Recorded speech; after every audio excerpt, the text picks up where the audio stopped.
Ramazan ayının son günlerine yaklaşırken ilk kıblemiz, üç dinin kutsal şehri Kudüs'ten hem üzüntümüzü hem öfkemizi artıran haberler alıyoruz. Zalim İsrail, terör devleti İsrail, mukaddesatlarını korumak, binlerce yıllık evlerine, yurtlarına sahip çıkmak dışında hiçbir gayeleri olmayan Kudüs'teki Müslümanlara vahşice ve ahlaksızca saldırmaktadır. Mukaddes şehir Kudüs'ün onurunu, şerefini, izzetini, haysiyetini korumak her bir Müslümanın boynunun borcudur. Mescid-i Aksa başta olmak üzere Kudüs'teki ibadethanelere ve Müslümanlara yönelik her saldırı aynı zamanda bizlere yapılmış saldırı. Kudüs'teki saldırının muhatabı oradaki kardeşlerimizle birlikte Mekke'de Kabe'yi tavaf eden, Medine'de Peygamberin aleyhissalatu vesselam huzurunda bulunan her Müslümandır.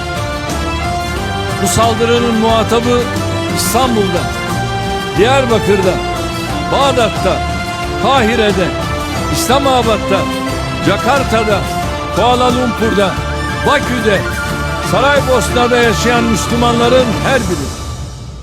Daha da önemlisi, üç dinin kutsallarını barındıran Kudüs'ü vicdansız, ahlaksız, hukuksuz, saygısız saldırılarıyla kirleten, zalimlere karşı çıkmak insanım diyen her bireyin vazifesidir.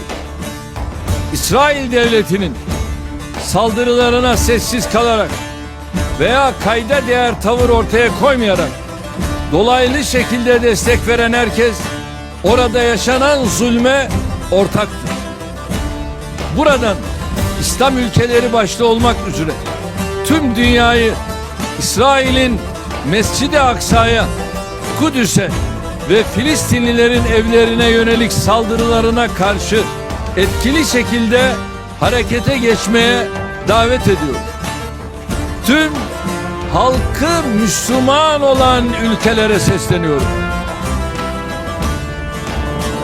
Bir olma zamanında, beraber olma zamanında İsrail'in insanlığın ortak kurumlarının kararlarına, temel insan haklarına, uluslararası hukuka ve insana dair her türlü değere aykırı bu eylemleri derhal durdurmaları konusunda çalışmalarıdır.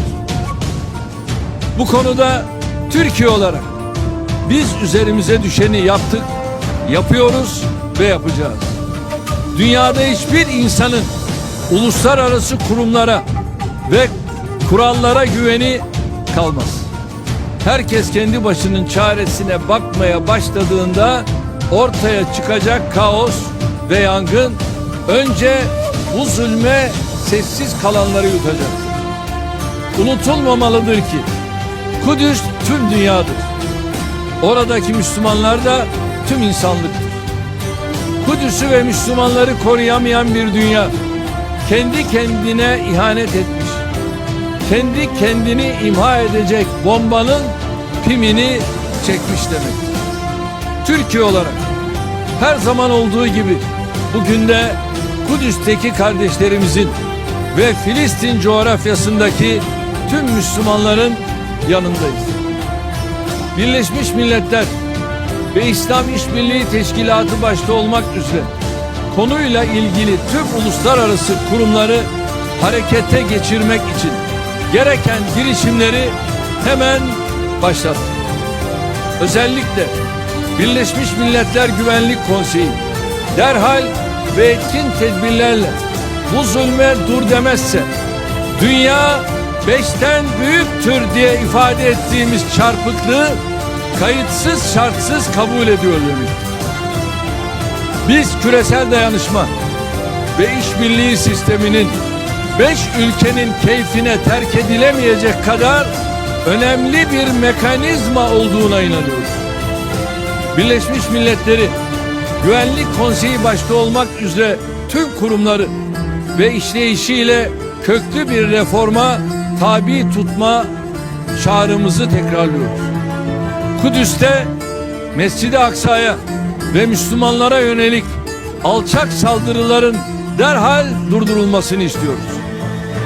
300'e yakın yaralı var.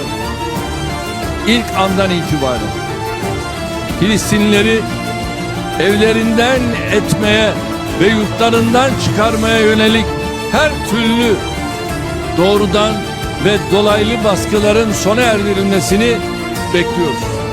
Aksi takdirde zalimleri hak ettikleri akıbete düçar eylemek için her türlü gayreti gösterecek, her türlü çabayı ortaya koyacağız. Allah mazlumların ve mağdurların yardımcısıdır.